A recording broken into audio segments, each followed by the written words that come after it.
call on the ice stands. We gotta go! Up the colors. We are set to go. Let's roll, boys! Come on, let's get going! We are kicking. Here we go! Both guys, 5 minutes each for fighting! Watch the blue! Play the puck! We're not doing this! Hey! After further review, it's the Scouting the Refs podcast. Yeah, baby! Here's your hosts, Todd Lewis and Josh Smith. Okay, gentlemen, play ball! Let's go! All right, guys, let's drop the puck. I told you there was going to be an international incident, didn't I, Josh? You know what? Look, Todd, I expected some tension. I expected some, I don't want to say hostility as much between U.S. and Canada, but I expected tempers to be up. I expected the pressure of this game to get on these guys, but I didn't expect the gloves to come off. And again, it sort of happened and carried on for a while. So we'll get into that and a whole bunch more on this edition of the Scouting the Refs podcast. Follow Josh on the social channels at Scouting the Refs, X, Instagram, TikTok, Threads, Blue Sky, whatever you like. It's at Todd Lewis Sports for me on many of these same platforms. On this week's episodes, dropping the gloves. And again, Beanpot questions, the coaches challenge tracker, and the difference between IIHF and NHL. You know what? Let's start with the numbers. Let's do stats first, because that's when my brain is working the best early on in the day. So if we're going to do math and stuff, this is the best time to do it. So let's look at the coaches tracker. And I'll tell you, the coaches, the video coaches, and everyone involved in keeping an eye on the officials is getting better at these challenges the further we go into it. They absolutely are. These teams have put so much focus because it's so important to be good at coaches' challenges that we've seen those numbers go up and up and up year after year. It used to be like, well, maybe we'll catch a few of these, but now these teams are realizing that there's a distinct advantage by having skilled people who know the rules, who know the replays, who have access to the right angles and quick access to let the benches know. You see them on their little Dick Tracy watches or their headsets ringing down. It's absolutely critical to your success in the National Hockey League to be able to execute these coaches' challenges. I mean, we've seen so many goals overturned this year. We've had basically 120, well, there were fewer, it was flipped the other way, but at least 117 goals that were disallowed through coaches' challenges, which is huge. I mean, in a 1-goal game or even a 2-goal game, this is a pretty big swing, not to mention the risk of a penalty if you're wrong. So the pressure on these video teams has been great, but they're getting so much better. Like you said, Todd, we've watched it go from, overall like mid-60s to then higher 60s to now 71% success rate this year, which is impressive. 60% on goaltender interference. Now, in the past, that was hovering around 50, 51, 52%, where it almost felt like a coin toss. This year, 60%.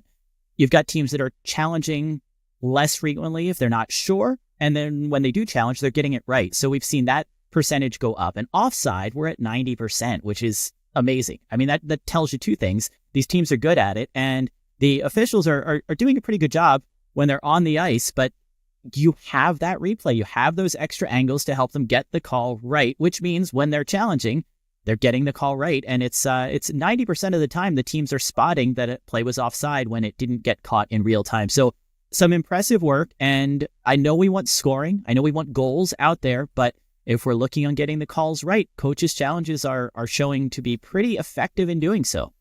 No question about it. And you mentioned those offside challenges. Sometimes you just need that little extra replay to slow down and have the look, but that's the one. The goals lost per challenge, though, I know that the Utah Hockey Club would like to have a few of those back, because I probably would have made a difference in their record this year. They've lost 8 goals due to coaches' challenge. That's the highest in the league. Oh, it's brutal for these teams. 8 for Utah, Rangers in Minnesota with 7, and you start to get a lot more with 5, 4, and on down the line.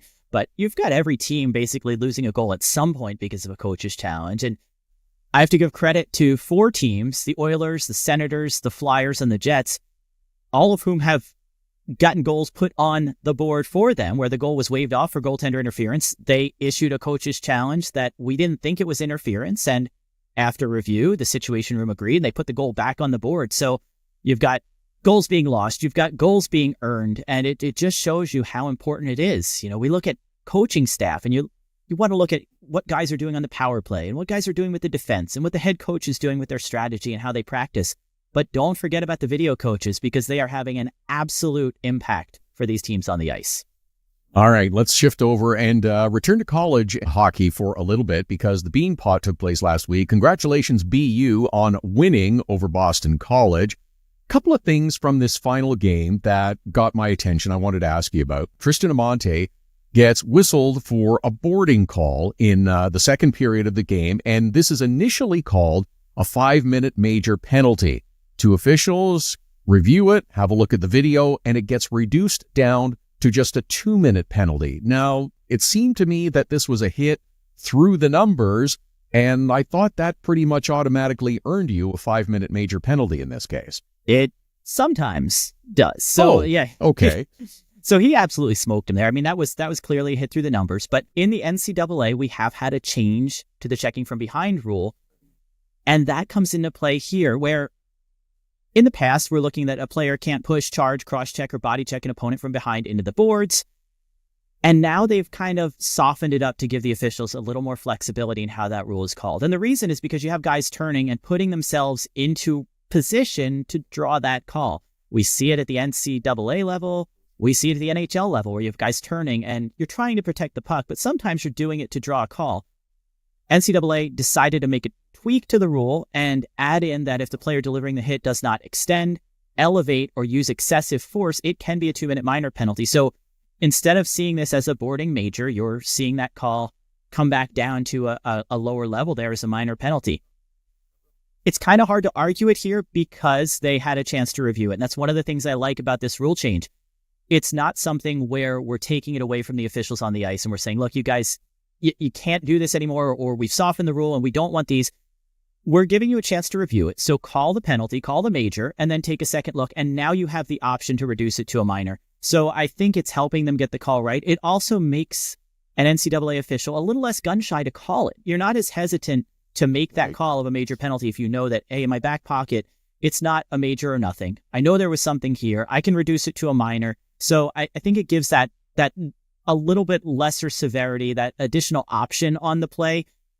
It's hard to argue it. I mean, it was a clear hit from behind. It was boarding, so it's worth 2 minutes, but it didn't look like it was particularly egregious or dangerous. He doesn't hit him high. He doesn't seem to extend too much into the contact other than what would be a normal body check. So I was okay with this one. I think there's definitely an adjustment for fans as you're watching some of the evolution of NCAA rules and how they're interpreting them to say, well, wait a minute, last year this might have been a major, but now I think we can see that that this is the minor penalty. And this is pretty much what they envisioned when they made that rule change.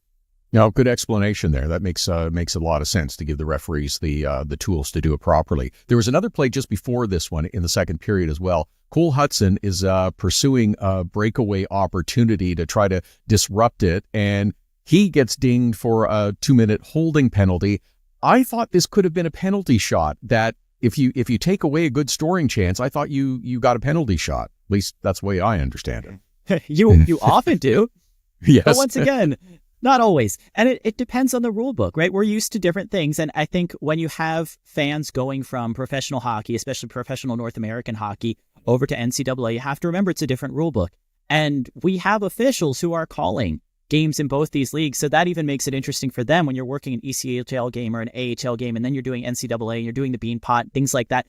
You've got to remember what the rules are that you're interpreting, because they do vary from league to league. So the rules or the criteria for penalty shot are pretty similar in NCAA as they are in the NHL when you're looking, was the player foul from behind? Did they lose a scoring chance? Did they have a clear opportunity here? What it comes down to in the NHL rulebook is that they look at many of the fouls from behind under the tripping rule when it comes to penalty shots. NCAA doesn't specifically call for that. So if you have a player fouled from behind that is tripped, you're getting a penalty shot on the play, provided you're meeting the criteria. If you've got hooking or holding, and I'm going specifically by the rulebook for NCAA hockey here, that doesn't allow for a penalty shot for those types of infractions. You're looking at a hold, you're looking at a hook, even if it's from behind, that it calls for a minor penalty on the play, whereas the trip is when they're looking at a penalty shot. So you have those two factors to consider here: is what was the actual infraction, and then, like in the NHL, was it truly from behind? Was the player next to the other player? And it's just those differences that you want to be careful for as an official and even as a fan, to understanding whether or not this can result in a penalty shot in this situation. I think clearly it is a penalty, and I think I can live with the call there and I understand it. But when you look at the rule book and see that a hold or a hook from behind doesn't necessarily result in a penalty shot in college hockey. All right, let's get into Four Nations. That's what a lot of people have been Yes. talking about, especially since the weekend. Referees, Gord Dwyer, Jean Hebert, Wes McCauley, and Chris Rooney, and Liney's Scott Cherry, Ryan Daisy, Kyle Murchison, and Johnny Murray. Don't know if they were aware of what they were in for, especially in Canada, USA this past weekend, but oh my goodness, did we have lots of action? Did we have lots of drama? Not one, not two, but 3 fights. First of all, it occurred to me, is this some sort of record for international play? I didn't check. I mean, this is not like punch up at Pistony kind of fighting level here, Yeah. but we've had some scraps. It's been a while. And I don't want to say that this isn't an international tournament, but we need to kind of take that international with a grain of salt here, because what we're looking at is really an NHL tournament. And because it's an NHL tournament, the rules are a little bit different when it comes to fighting. If this is a IIHF tournament, these guys are gone. I mean, Right. We're looking at 5 in a game for each of the American players, maybe more. Sometimes you'll get an aggressor instigator penalty that they might be a little more likely to hand out, because it did seem like this was purely motivated by the American side to send a message, whatever they're trying to do here. But you're gone for the game. So does USA Hockey want to see 3 of their top players gone for the entire game on a fight early in the first period? You probably don't.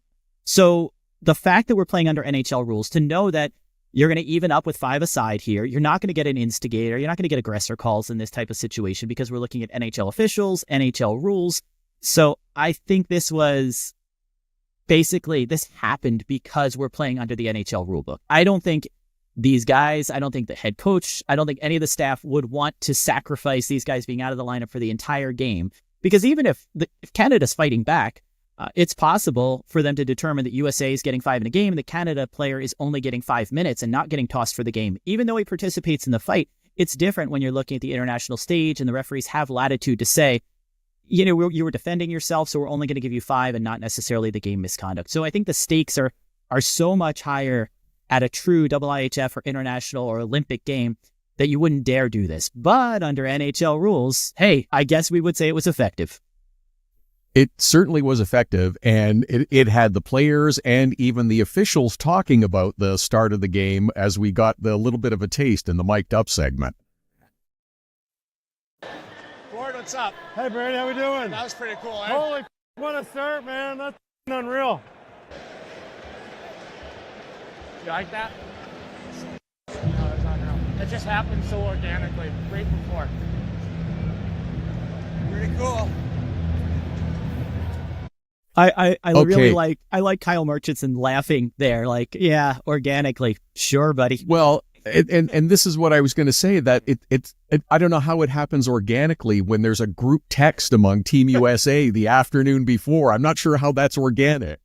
It is not at all. And look, I think it's funny when you look at the rules when it comes to aggressor or instigator, like things that were premeditated. I don't think the officials are factoring the pregame group text into the premeditation things, but hey, it's a strategy.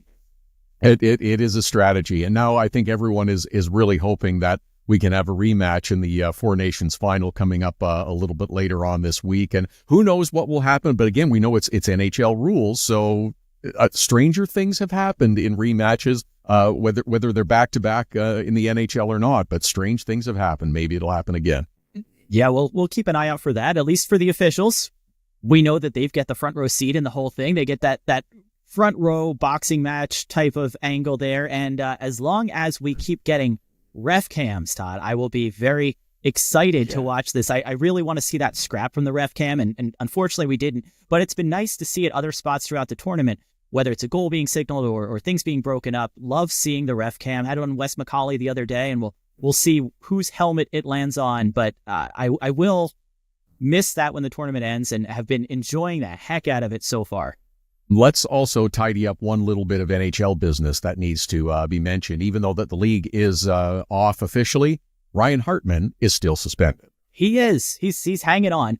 Poor guy's out there waiting for his update right now. So the hearing with Hartman and Commissioner Gary Bettman happened on Friday. We're expecting a response from the commissioner today, tomorrow at some point. So when that comes out, and we will have the full text of it up on scoutingtherefs.com, because we do typically in these cases get that full explanation, 6, 7, sometimes 12 pages. So Bettman and his team will break out. Here's what we saw in the play. Here's what Hartman's camp said. Here's our decision.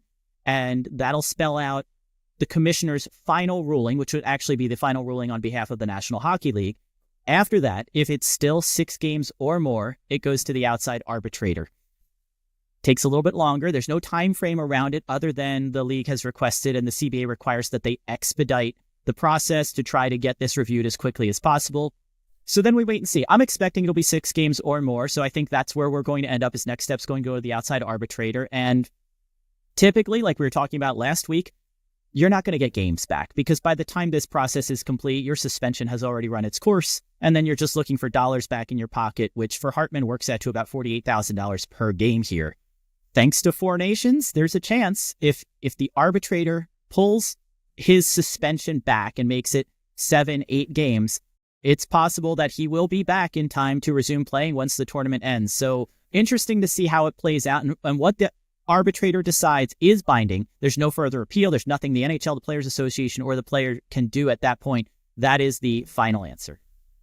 I will wait and see how many games the commissioner says, but I will make the wager that the over-under I'll place on the length of the decision is 12 pages. Good stuff, man. Way to work. Get in the box. It's the Scouting the Refs podcast. Read more at scoutingtherefs.com. Follow Scouting the Refs on Twitter, Instagram, and Facebook. Email the show at heyref@scoutingtherefs.com. Very good.